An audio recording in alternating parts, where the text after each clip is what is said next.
E.G. Fabricant here. Today I'd like to tell you about Boys Will Be Men.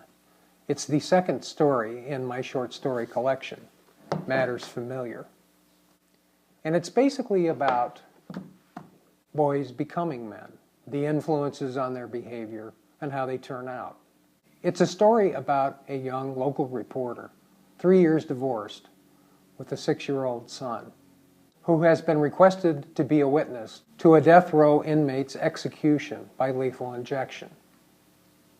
In the story, Chad Wilcomb, who's our young reporter, has gone through the process, and the day has arrived, and he's waiting for his encounter with this death row inmate. So I'll read what happens at that point. Sitting in the visiting area, waiting for the condemned man to be brought down, Chad's annoyance at the prosaically absurd visitation rules and the going on 2 hours of intake and boredom had given way to idle review. He paged through his mental photocopies of research and notes. He'd had the foresight to ask for and get his prison issue paper and pencil already, before he started to sound too much like a reporter. 427 of 601 sentenced to die in California since 1978. One of 595 on death row, of 578 men at San Quentin. First scheduled execution since Robert Lee Massey, March 2001.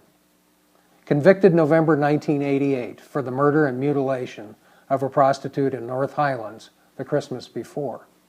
Time on death row, 13 years, 1 month. Slightly above average. He'd spent the drive to San Rafael replaying the 40-plus minutes of Morton's taped telephone calls. Turned out Charlie Don really had just wanted to tell his story, coherently, unemotionally, and without much prompting. Born and raised, Antelope, California. Only child, single, working poor mother, absent father. Few friends, but friends. Slight, but apparently witty enough to deflect bullies. Undistinguished but untroubled academic history through high school graduation. Stab at community college, then unremarkable succession of mid-wage jobs. No overt romantic entanglements until his gift of holiday intimacy to himself went wrong. He recounted the crime sadly as her obituary, not his life episode. Perfunctory appeals he endured passively, and finally shook off as so much bad investment advice. Lastly, he was sorry she was dead because of him. End of story. Each review reinforced Chad's core impressions. No overt physical or emotional abuse, in home or out. No standout turning point.